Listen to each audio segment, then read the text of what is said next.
Bonjour les futuriens et bienvenue sur la chaîne de Dr Futuro. Aujourd'hui, on va parler de Udio, une IA qui a l'air de remuer un petit peu le monde de l'industrie musicale. En tout cas, c'est ce qu'on a l'impression de voir sur les réseaux sociaux, notamment sur Twitter. Je pense que c'est un petit peu exagéré et je vais donner mon avis, en tout cas en tant que professionnel dans l'industrie musicale. Et donc pourquoi je dis que c'est overhypé? Eh bien, tout simplement parce que pour l'instant, je trouve que Udio n'a pas encore un niveau supérieur à Suno. Je pense que les deux IA sont à peu près équivalentes. Et voilà, donc ce que je vais dire dans cette vidéo, c'est un avis tout à fait honnête. Je pense pas être du tout dans le déni, contrairement à ce que certains ont dit dans ma précédente vidéo, où certains m'ont même dit en fait carrément que j'avais des biais parce que je travaillais dans l'industrie musicale. Mais à un moment donné, il faut savoir où mettre les choses, hein. Parce que quand on travaille pas dans un domaine, on dit qu'on est biaisé, et quand on travaille dedans, on dit qu'on est biaisé. Et ben moi, je pense que quand on travaille dedans, on est toujours un petit peu biaisé, comme n'importe quel être humain sur Terre. C'est pas possible de ne pas être biaisé, mais je pense qu'on est quand même largement moins biaisé que les gens qui ne travaillent pas dedans. Donc s'il vous plaît, écoutez quand même les gens qui travaillent dedans un minimum. Ça s'appelle respecter les gens qui savent mieux. Et quand je dis ça, c'est pas du tout pour pour donner un air d'arrogance à mon discours. Ce n'est pas du tout pour ça. C'est pour dire qu'il y a quand même des gens qui travaillent dans les industries, dans des industries bien spécifiques, qui savent quand même tous les rouages de ces industries. Donc je pense qu'il faut quand même les écouter et que leur avis a quand même plus de valeur que monsieur lambda qui ne travaille pas dans l'industrie musicale ou qui travaille dans un autre domaine. Je ne dis pas qu'il y a des gens qui ont des métiers inférieurs aux autres. Certainement pas. Je dis juste qu'il faut écouter les gens qui savent. Et en l'occurrence, c'est vrai que les outils comme Suno et Udio, pour la plupart des gens, maintenant si on fait écouter une musique de Suno ou de Udio, la plupart des gens vont pas faire la différence, ils vont même pas réfléchir à ce que ce soit une IA qui l'ait faite. Donc effectivement, on voit qu'il y a eu une évolution assez énorme dans le milieu de la musique avec l'IA, mais en réalité, ça fait déjà plusieurs années que les IA existent. J'avais déjà un petit peu fait de l'IA à l'époque avec mon album Convergence 2045, parce que voilà, je le répète, mais je suis un artiste aussi. Et donc du coup, j'avais un petit peu utilisé l'IA. Avec Google Magenta, j'avais fait un réseau de neurones, parce qu'avant d'être musicien, j'étais développeur aussi, également. Et avant d'être développeur, j'étais graphiste. Donc je comprends aussi tout ce qui se passe avec l'industrie du graphisme, avec Midjourney et DALL-E et Stable Diffusion. Il n'y a pas eu un impact aussi énorme que prévu. On voyait pareil sur Twitter plein de gens dire oui, c'est la fin des artistes illustrateurs. Finalement, ben oui, effectivement, les plus petits ont peut-être été impactés, mais ils ont réussi, certains, à se repositionner sur le marché en utilisant l'IA comme outil pour les aider à trouver des idées, à aller plus vite. Donc effectivement, en fait, ce qui a surtout été remarqué, c'est une collaboration qui a été faite beaucoup plus forte entre la machine et l'humain. C'est ça qu'on a observé. C'est pas réellement un réel remplacement. En tout cas, dans les domaines artistiques, c'est ce qu'on a observé. Maintenant, dans les autres domaines, c'est peut-être pas ce qu'on va observer. Parce que les autres domaines sont plutôt basés sur des métiers avec des tâches, voilà, des tâches de labeur ou des tâches trop techniques ou plus techniques. Et donc là, on rentre dans un domaine qui est encore différent. Les gens aujourd'hui qui disent la même chose qu'à l'époque avec les IA qui génèrent des images, eh ben, je veux juste remettre les choses dans leur contexte. Dans 2-3 ans, il y aura toujours des artistes humains. Parce que moi, quand j'ai vu les tweets à l'époque, il y avait vraiment plein de tweets de gens qui disaient « Dans 2 ans, il n'y aura quasiment plus d'artistes humains en illustration ». Aujourd'hui, on en voit toujours beaucoup. Voilà, donc il faut savoir peser les choses, nuancer les choses. Le monde n'est pas blanc, le monde n'est pas noir. Les choses vont évoluer en nuances de gris, comme d'habitude. Et les choses vont aussi se passer différemment en fonction des métiers. Et d'ailleurs, j'avais fait une vidéo à ce sujet, dans laquelle j'avais dit justement que, déjà à l'époque, hein, je l'avais dit, à l'époque de Midjourney, qu'il fallait trouver un moyen de rémunérer les artistes. Pourquoi? Parce que les données utilisées par les IA sont des données humaines, copyrightées, qui appartiennent à des artistes humains. Et en général, le souci des IA, que ce soit les IA dans la musique ou dans l'art, c'est qu'elles reproduisent souvent des résultats tellement similaires que ça peut être considéré comme du plagiat. Et il y a effectivement des problèmes de type légal qui rentrent en jeu. Et donc du coup, ben, c'est là où c'est problématique. Donc, je vais d'abord vous faire écouter les démos. Et ensuite, on va continuer à discuter de tout ça. Donc une petite démo d'abord de jazz, comme ça vous pouvez vous faire un avis.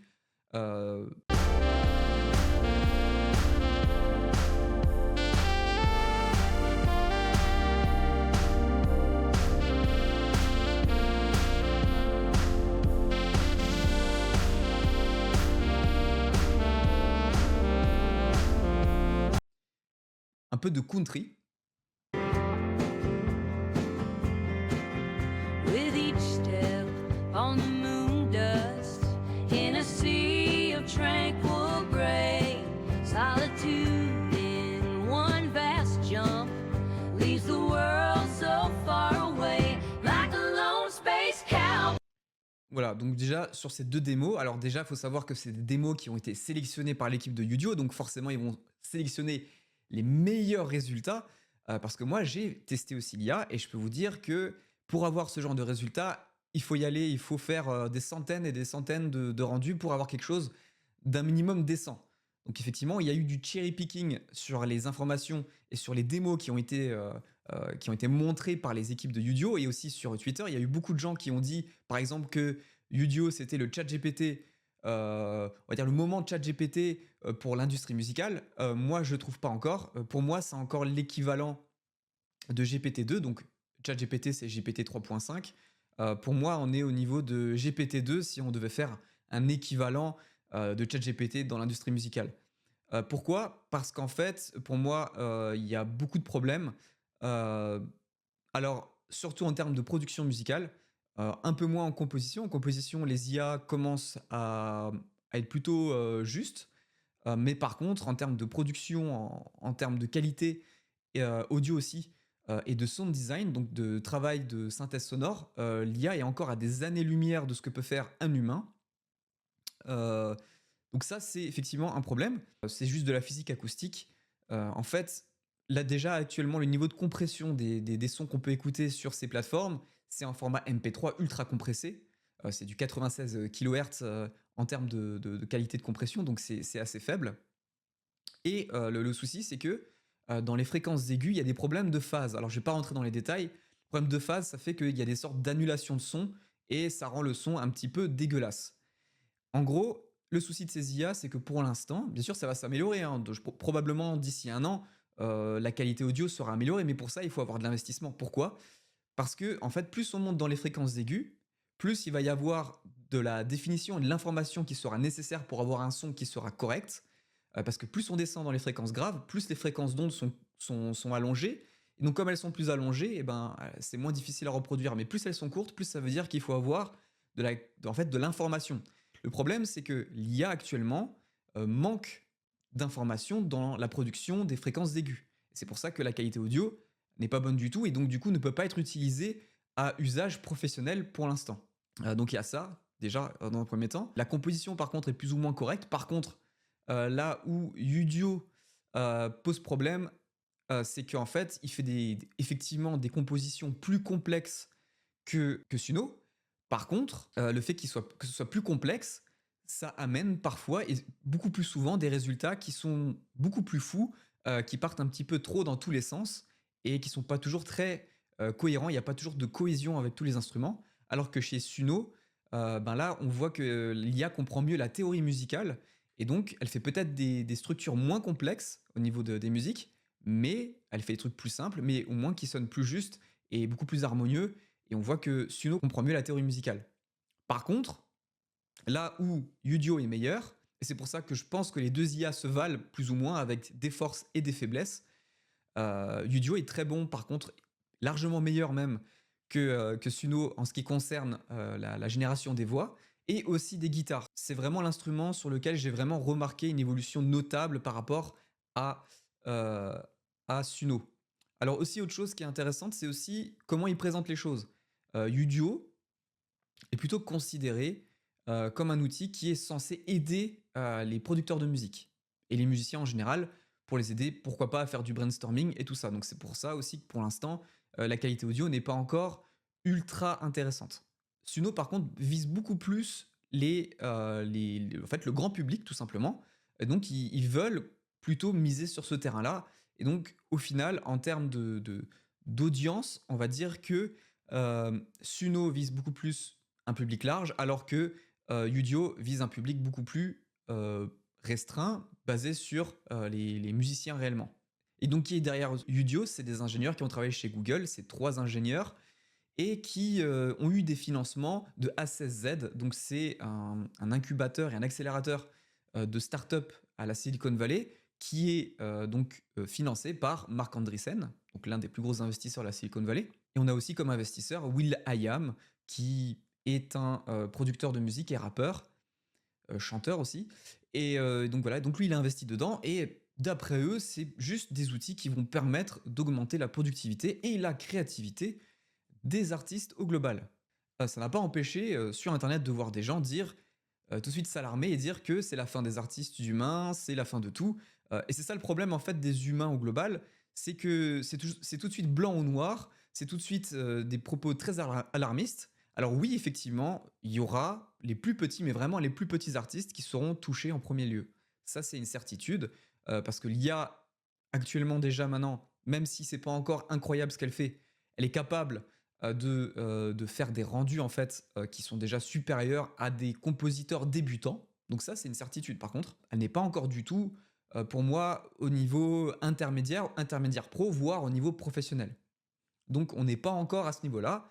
Ça va venir, hein, je dis pas que ça va pas évoluer. Comme je l'ai dit, hein, ça fait déjà plusieurs années que je parle de la créativité artificielle appliquée au domaine de la musique. Donc ça va arriver, mais on n'est pas encore là.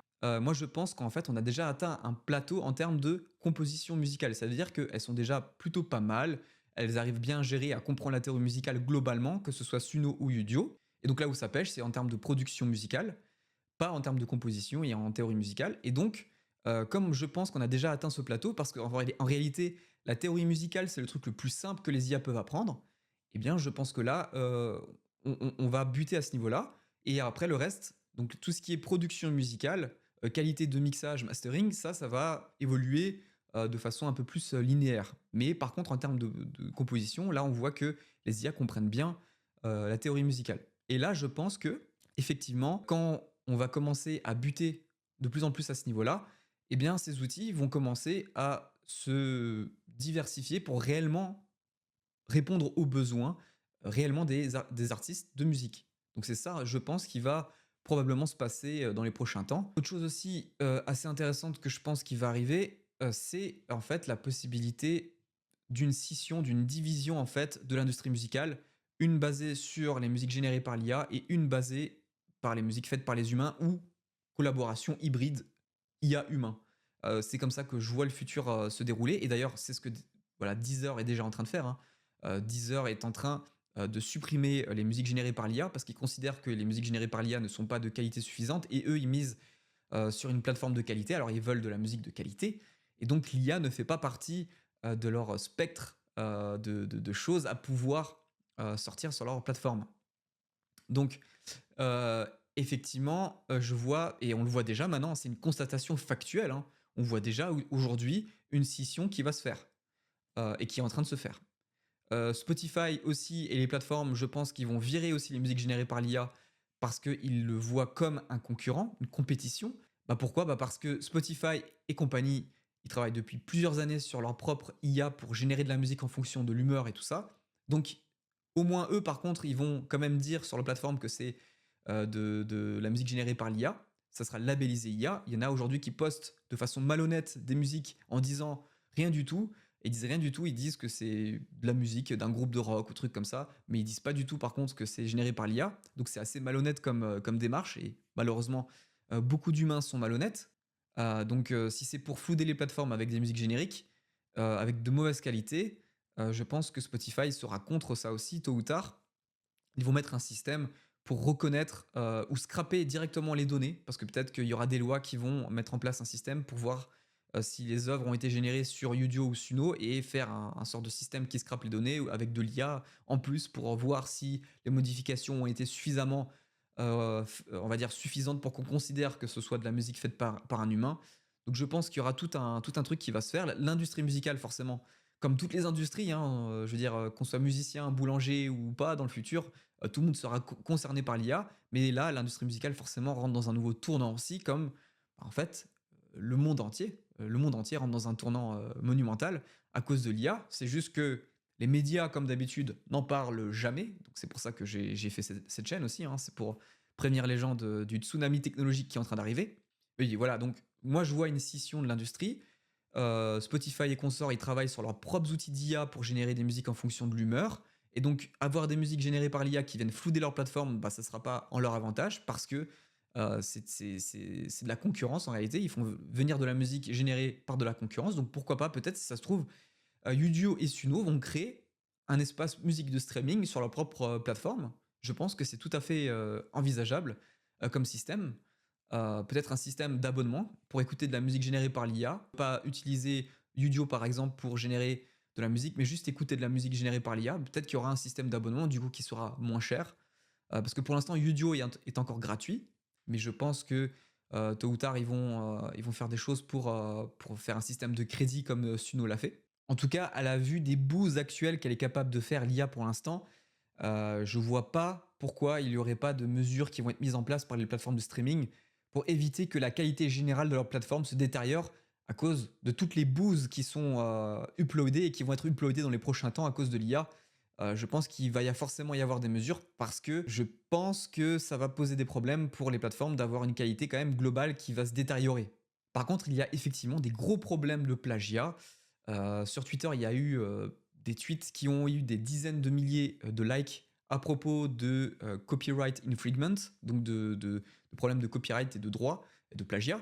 Et donc là, l'IA, en l'occurrence, elle pose des problèmes parce qu'effectivement, les datasets qui sont utilisés pour entraîner ces IA eh bien, sont basés sur du travail copyrighté humain. Et là, c'est là que ça pose problème. Parce que du coup, dans certains cas, les rendus qu'on peut avoir vont être très proches ou très similaires à des rendus déjà existants. Donc à des musiques déjà existantes. Le souci, c'est que dans la musique, tout ce qui concerne les droits, ça rigole pas, encore moins que le domaine du graphisme, parce que dans le domaine du graphisme, effectivement, il y a eu aussi des procès, mais là, on parle de deux industries totalement différentes. Le domaine du graphisme, ce sont des artistes indépendants en général qui ont porté plainte, mais le souci, c'est que là, on parle d'une industrie qui est tentaculaire, l'industrie musicale, notamment avec des gros bonnets qui ont vraiment les tentacules très longues, comme Warner Music, Sony Music, Universal Music, qui non seulement travaillent dans l'industrie musicale, mais aussi dans l'industrie du cinéma. Donc là, on parle d'un domaine complètement différent. Les répercussions au niveau pénal et au niveau juridique vont être beaucoup plus importantes, ce qui va forcément mener à un moment donné en fait, à restructurer ces IA pour éviter qu'elles utilisent dans leurs datasets des données du coup copyrightées, donc faites par des humains. Et ça, c'est un gros problème. C'est-à-dire en gros aujourd'hui, si vous êtes une boîte de jeux vidéo, une boîte de pub ou une boîte dans le cinéma et que vous voulez utiliser une musique générée par l'IA, même si, imaginons, ils améliorent la qualité audio, eh ben, vous pouvez vous retrouver avec des problèmes juridiques, des problèmes de droit assez importants parce que sans vous en rendre compte, vous allez générer une musique qui sera très proche d'une musique déjà existante. Donc actuellement, si vous voulez de la musique non copyrightée, eh ben, vous ne pourrez pas utiliser de l'IA si vous voulez vraiment être sûr que vous n'aurez pas de problème. Donc déjà, ça, je vous préviens tout de suite, c'est pour l'instant assez dangereux et je pense que ça va être très difficile de lutter contre ça. La data non copyrightée est de moins bonne qualité au global que la data copyrightée. Et donc effectivement, l'IA sera moins capable de faire des rendus intéressants parce que elle sera basée sur quelque chose de moins pertinent. Et donc forcément, ça aura un impact le jour où on va devoir virer les musiques copyrightées des datasets qui entraînent ces IA.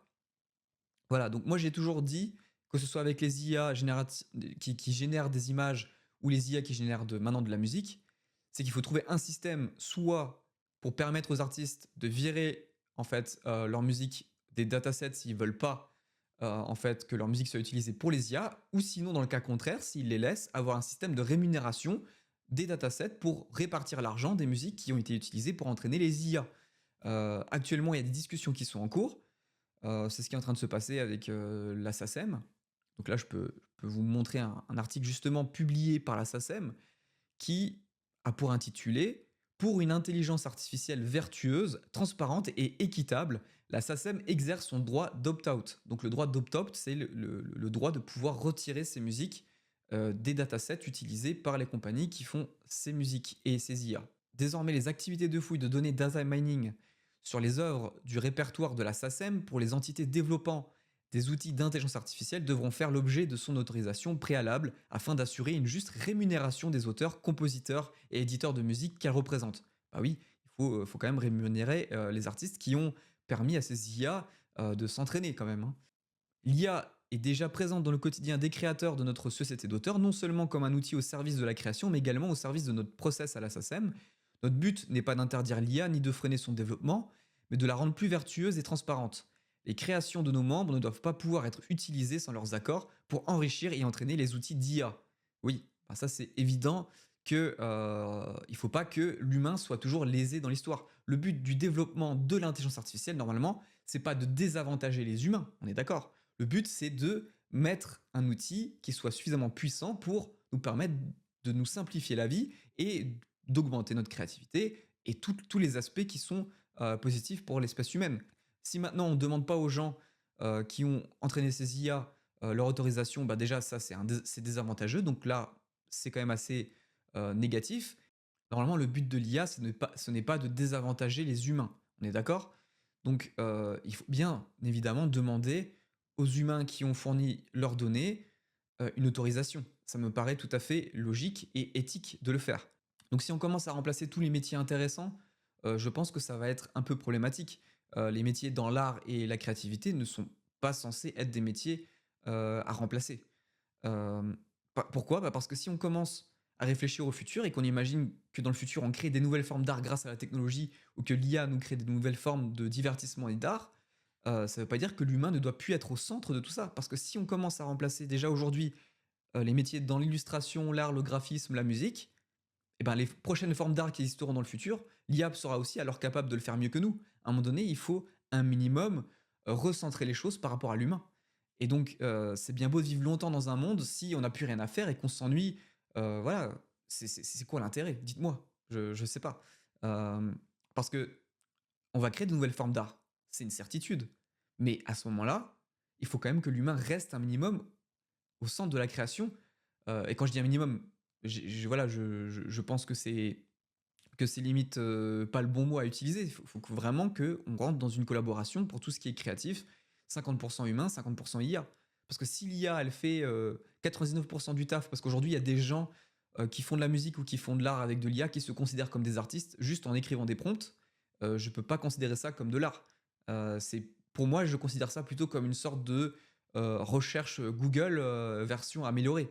Mais ce n'est pas pour moi, ce n'est pas du tout être un artiste, parce qu'un artiste, c'est aussi, il y a tout un processus derrière, il y a une vie derrière, il y a une expérience derrière. On ne peut pas être artiste juste en tapant un prompt. Et donc, les gens qui se considèrent comme musiciens en tapant 3 mots pour générer une musique, eh ben, je pense que va falloir prendre un petit peu de recul et vous dire que, bah, en fait, ben non, vous n'êtes pas des artistes. Donc, ça, c'est important à prendre en compte. Donc, comme vous pouvez le voir, eh ben, il y a eu des tweets, par exemple. Cette personne a dit: «J'ai le sentiment que nous avons besoin d'un procès ou quelque chose comme ça». Pourquoi? Parce qu'il y a des musiques d'un artiste qui s'appelle Blady qui ont été en fait plagiées par Udio. Donc, comme je vous le dis, quand vous générez des musiques avec Udio, faites gaffe parce que vous avez potentiellement des chances de vous faire en fait, striker, si vous la mettez sur YouTube, ce genre de choses, pour, voilà, en fait, une similitude trop importante avec une musique déjà existante qui a été faite par un humain. Donc voilà, comme vous pouvez le voir, ça a eu énormément de répercussions. Il y a eu 1 million de vues avec presque 10 000 likes, sur ce tweet. Donc, les choses, pour ce genre de boîte vont être très compliquées. Donc je pense que c'est quelque chose aussi qui va refroidir les investisseurs pour les prochains tours de table, pour les prochaines levées de fonds. Le problème, c'est que les investisseurs, ils vont peut-être pas vouloir avoir envie de payer des frais d'avocat indéfiniment. Il faudra bien qu'il y ait des choses qui se mettent en place, pour éviter ce genre de scénario. Voilà, et donc il y a beaucoup de gens sur Twitter qui ont trouvé, ben, des failles dans ces IA qui sont très problématiques. J'ai passé un temps j'ai passé j'ai passé un peu de temps à utiliser Udio. Il s'avère qu'une grande partie de sa production ressemble beaucoup à de la musique protégée par le droit d'auteur. Voilà, donc c'est ce que j'arrête pas de dire. Ça, c'est quelque chose qui va refroidir l'utilisation professionnelle de ces IA parce qu'il y a un risque judiciaire énorme. Les mélodies et les accords ressemblent parfois beaucoup à des chansons célèbres. Certaines sorties ressemblent beaucoup au son ou au style d'artistes spécifiques. Je pourrais générer des paroles protégées par le droit d'auteur pour la plupart des groupes que j'ai essayés. Cela soulève de sérieuses questions sur ce sur quoi il a été formé. Voici ce que j'ai obtenu lorsque j'ai demandé de la musique à un groupe qui rime avec Faba. We can dance, we can jive, we can dance. Voilà, donc il y a des problèmes de copyright. Je fais partie des artistes qui peuvent être sauvés de par leur fanbase actuelle. Les plus petits, par contre, qui voudront essayer de se faire un nom, ça sera peut-être plus compliqué dans les prochaines années. Mais en tout cas, pour l'instant, je dirais dans les 2-3 ans, vous avez encore largement le temps de pouvoir vous faire un nom si vous voulez vivre de la musique et de vous faire une base de fans suffisamment grosse pour en survivre. Donc les musiciens qui m'écoutent, pour l'instant, ne vous faites pas de soucis. De toute façon, comme j'ai dit avant, je pense que ces outils, après, vont plus être utilisés à terme pour vraiment permettre aux artistes et aux producteurs de musique en fait, d'augmenter leur créativité. Parce que, comme je l'ai dit avant, en termes de composition, on atteint un plateau. Une fois qu'on a compris la théorie musicale, on l'a compris. Donc, à un moment donné, on ne pourra pas aller plus loin. Et donc, ça sera surtout des outils qui vont nous permettre en fait, d'augmenter notre productivité et créativité dans le domaine de la musique. Mais ce n'est pas quelque chose qui va permettre de créer, par exemple, des nouveaux styles de musique. Pourquoi? Parce que l'IA se base sur les données qu'on lui a données. Voilà. Ça paraît logique. Mais donc, du coup, les datasets qui sont utilisés, c'est de la musique humaine. Et donc, demander à l'IA de créer des nouveaux styles, ça ne sera pas possible. Donc, l'humain sera toujours, pour l'instant, tant qu'on fonctionne avec des IA qui ont besoin d'une quantité énorme pour comprendre des choses, eh bien, l'humain sera toujours au centre de la création. Et surtout, si vous voulez percer dans la musique, ce qui vous démarquera toujours des IA et des gens qui utilisent l'IA pour produire des rendus de musique générique, euh, déjà, c'est de pas de faire de la musique générique, déjà, dans un premier temps, mais aussi toujours rester fidèle à sa propre vision artistique. Et tant que vous restez fidèle à votre vision artistique, je pense que vous n'aurez pas de soucis à vous faire. En tout cas, dites-moi ce que vous en pensez dans les commentaires. Est-ce que vous pensez que c'est la fin des artistes? Je le répète encore, mais moi, en tant que professionnel, je ne pense pas. Au contraire, ça va détruire des opportunités, mais ça va en créer des nouvelles. Dites-moi ce que vous en pensez dans les commentaires. J'ai hâte de le savoir. N'hésitez pas à mettre un pouce bleu et à vous abonner, à mettre la cloche aussi, hein, c'est important si vous voulez savoir quand je poste une nouvelle vidéo. Hein. Voilà. Et je vous souhaite une agréable journée ou soirée. À bientôt les amis.